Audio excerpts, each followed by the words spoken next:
Hey everyone, I'm Lauren Hughes. I'm the Director of Discipleship in the conference office, and I'm joined today by Wendell Horn, who is the Director of Mission and Administration at the conference office. And we're here today simply to talk about the local church and talk about small church and rural churches and what that looks like in leading them. This is on behalf of the Small Church Task Force and the Innovation Team, which is part of the strategic plan that the conference has undertaken in the last 2 years. So first, I'd just like to thank you, obviously, for agreeing to speak with us, but also just how many years did you serve in the local church? In the local church, about 32 years, 33 years. And where did you serve? I've served Sudan, Crosbyton, McAdoo, Olton, Floydada. Was a district superintendent in the Pampa district, then Levelland First, and then neighborhood church in Lubbock, Oakwood United Methodist. So pretty small churches for the most part. Pretty small churches. Yeah. So the United Methodist Church classifies small churches as less than 80 that are in service, but and that reaches a lot of our congregations in the Northwest Texas Conference. But what do you love about those kinds of churches? Small churches have opportunities that the large church doesn't. Because in my mindset, when I was in a local church, even like out at McAdoo, I would say, you were First Church Lubbock to McAdoo. Let's act like it. Not that we have to be a high church, but yet we are the United Methodist presence in this small community. So let's step up. Let's be who God's called us to be in this small setting. And I would say McAdoo is one of those small churches where we average attendance was more than that was on the roll, because it was older families who were there. And the children would come back with grandchildren, and so we got to experience the family unit, and it made all the difference in the world. So what does ministry kind of look like in a lot of those small churches? In the small churches, if you have a focus, then you can expand on that focus. But I have found a lot of the small churches say, we just want to survive. And that was kind of the mindset of McAdoo at one time. They said, well, are they going to close us? And I said, no, they're not going to close you. Well, if we pay our apportionments, will they keep us open? And I said, as long as we're doing ministry, we have a vital part of the community. Same thing in Olton.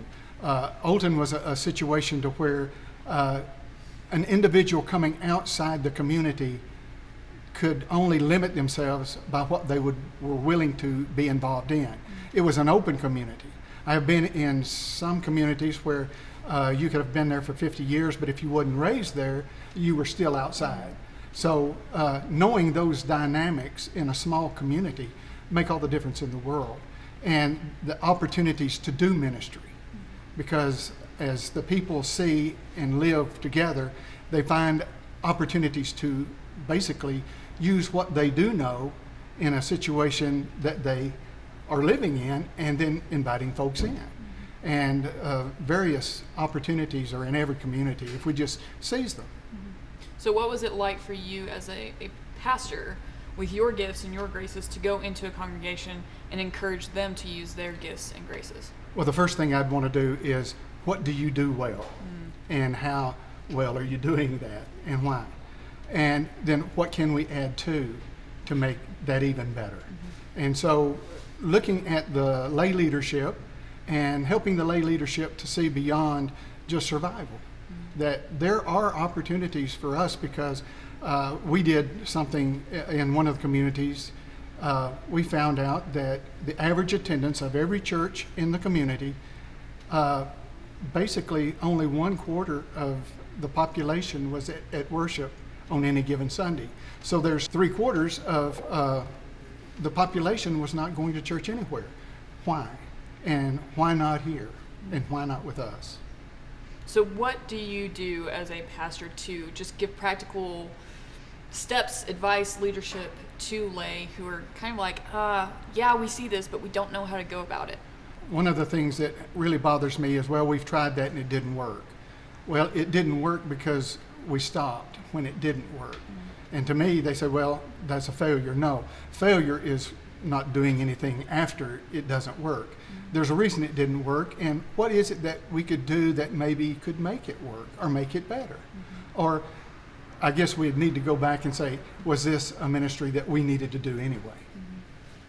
So how do you as a pastor steward ministry versus lead ministry? When you're in a church that has good lay people, you give them the opportunity to utilize their gifts and graces. I've always said a healthy church could work with me, without me, or in spite of me. And by the way, I told them, I'll work with you all three of those ways while I'm here. Because a healthy church knows where they're going and knows what they need to do. And they find ways to do it. Now, mine is to equip them and get out of the way. Help resource them and say, okay, can we get funds from wherever to do this ministry? And basically, the people want to do the ministry, they just need permission. I was in one church, we didn't have a missions committee, and there was one particular lady that was really involved in ministry or missions, and she said, I need a committee. And I told her, I just said, you go out and you find people with the same heart and passion for missions that you have and get them together.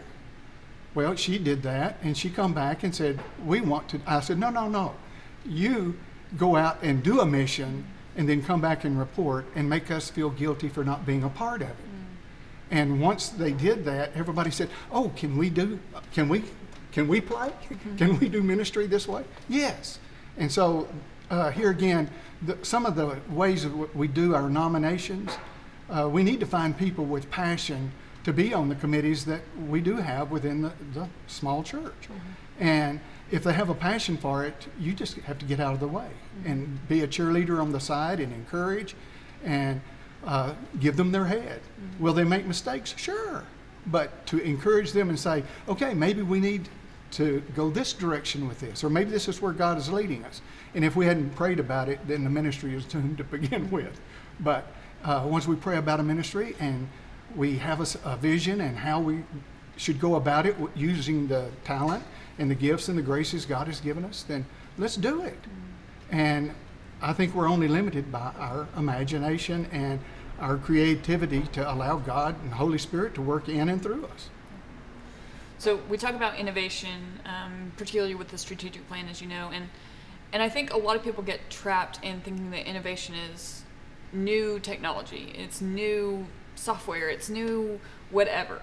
But from what I'm gathering, a lot of times innovation isn't necessarily new. It's sometimes just going very simple.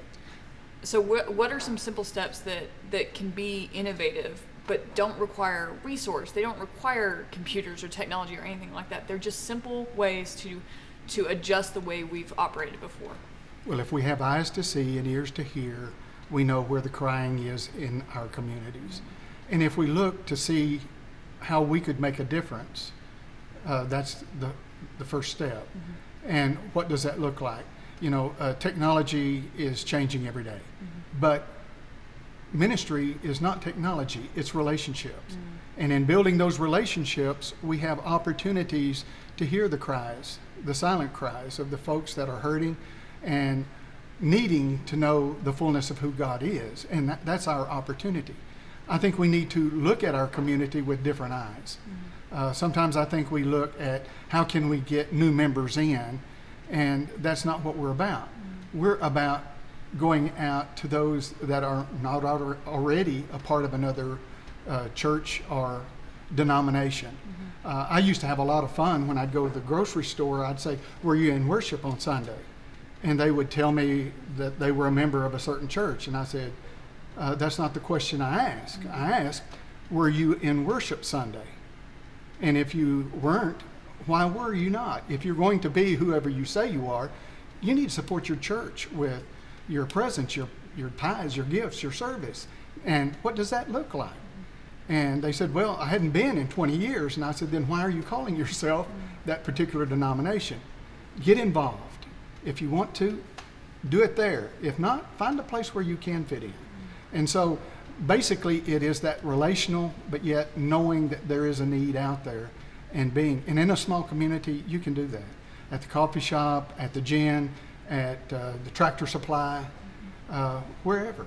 There's opportunities. I could go down to the lumber yard and see half of my congregation and half somebody else's. And it was always an opportunity because they knew I was a preacher. So I would say, what was the sermon Sunday?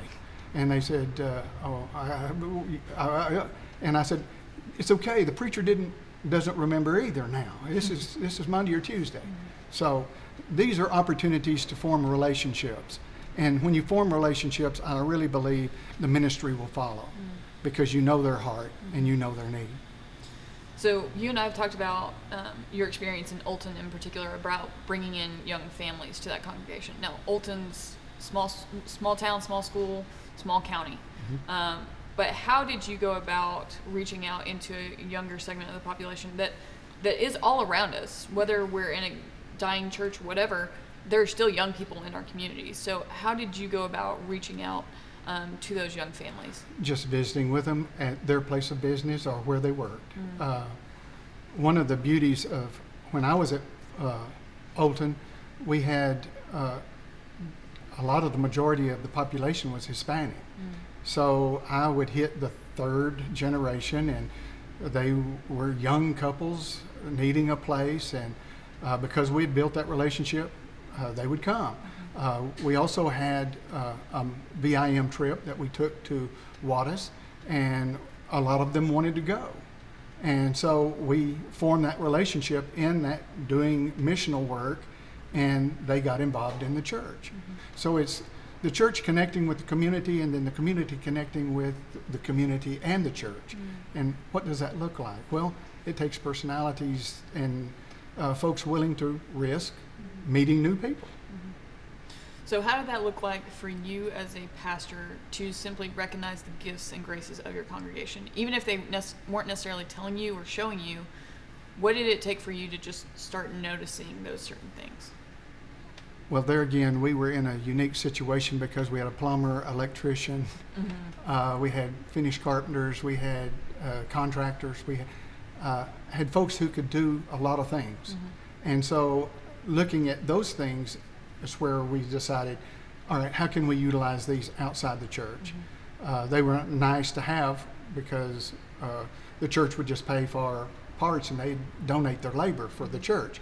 But how did we get them out into the community? Well, once I would say, I visited with a lady and she needed, and they said, we'll take care of it. And the 3 or 4 or 5 folks would go over and do what needed to be done. And in other churches, we had what we call a wheelchair ramp ministry. The opportunities there were just endless. In fact, we had agencies calling us up, would you put a ramp in for so-and-so? And we would go look at it and say, sure. But we wanted to make sure that a family member was there because the way we would have to do it, we wanted their permission and go from there. So I know from growing up in a specific church that I grew up in, and I can hear some clergy just screaming at me right now about how they have certain individuals that are really passionate and really care about ministry. But then they have a very powerful group of people in their congregations that are preventing that. They're stonewalling it, preventing it from happening. How do you bridge that divide? But how do you make sure that those people that are passionate and have a heart for ministry get to do that ministry? I tell them to go ahead and do it, and then I would find that individual who had respect from both of the groups and say, if you're not going to be a support, just don't get in the way. And there were those individuals that I really appreciated because they had respect from everyone in the community as well as the church, and they could say the hard things. Whereas if I said it, it could have offended and insulted, but yet finding that individual that could say, hey, you may not want to support this, but just don't get in the way because this is God at work. And usually that's the way that would be handled. Got it. So relationships, one of the most important, if not the most important. The most important. Got it. So in that, the relationships in your church, the relationships outside your congregations, how do you make sure that passion and that fire continues regardless of whether you're there or not? If it's their passion, it'll continue. If it was mine, it would go with me. Okay. And so I would never, I would throw out suggestions if they needed a starter. But I would never ask them to do what I was wanting to do. I said, these are the possibilities. Do you want to do it? Is there a passion? Because here again, a healthy church will work with me, without me, or in spite of me. And if I left and that ministry that I started died, then I failed, not the church. It was me, because I was making disciples for me instead of Jesus Christ. And a healthy church, it doesn't matter who's there, that ministry will continue. So how do you communicate that passion that people have, that they have so much pent up energy? It's like when we come back from mission trips, we have this excitement that we want to share with everyone, but then that excitement dies off. But how do we continue to keep that excitement and that passion and let that feed into the rest of the congregation? One of the things that I've done, because I've been on several VIM trips, even one to Peru. We were in Chincha, Peru, and we had probably 6 or so of us from Florida that went. And once we got back, I would not let them share what had happened for 2 weeks, because I wanted them to reflect on exactly what happened. Because it's very easy when we go on a VIM trip or a mission trip of any kind and say, this is what we did for those folks. But you wait 2 weeks and that passion is still there, but then you figure out that they blessed you so much more than you blessed them. And to me, that's where the passion continues, because it's always blessed to be a blessing. Now, we live in a culture in West Texas to where we pull ourselves up by our own bootstraps, and we don't want people to help us. But in doing so, we prevent people from having an opportunity to be a blessing. And if we can see it that way, you may not need the help, but take it, because you're allowing them to bless you and them give themselves to the cause, or to help you do what needs to be done. And so to me, that's the key. We need to include as many people as we can to work together and to be a blessing, not only to those that they serve, but to receive the blessing by returning and letting someone else help you in your time of need. And pastors are the poster child for, no, I don't need the help, but they're the ones that need the help the most, because you're teaching them to be able to give. Kind of in that thought, clergy can sometimes be like you said, I'm going to do it all. I got it. Don't worry about me. But where have you experienced really cool God-like things when you kind of let go and let other people step into a place of leadership? Here again, it's an opportunity for others to grow. And as others grow, we grow with them. And so to me, allowing them to be a blessing, I've seen a lot of things happen because someone took the initiative, because they'd seen opportunities and seized those opportunities. They're more eager to see and to do. And to watch the folks, I was a blessing, but then again, once you hear somebody who has a ramp and you see them crying, just because somebody cared, that gives you the passion to do it again and again and again. But the blessing came from not the doing, it's from the receiving, the thank you. And to me, that's where ministry is. It's in the receiving as well as the giving. And to me, you're not doing ministry if you never receive, you always give. And so here again, that balance. It seems in my mind that there are some churches that struggle to receive the authority from their pastor to engage in ministry. And I don't know why that is, but I'm wondering what can be done to overcome something like that. I think it's through building the relationship and allowing people to make mistakes.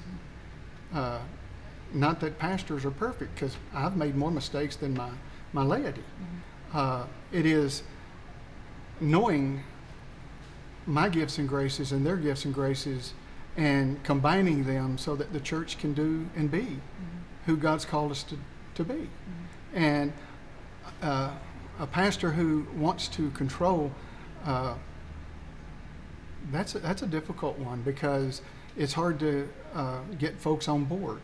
But here again, being authentic, being real, and knowing your limitations gives you opportunity to grow along with the laity, and to share what leadership gifts you may have, but yet incorporating what I'd say relational skills, and visiting with the folks and getting them to say, you know, if I had a dream for this church, this is what it would be. And this is what I'd like to see us do.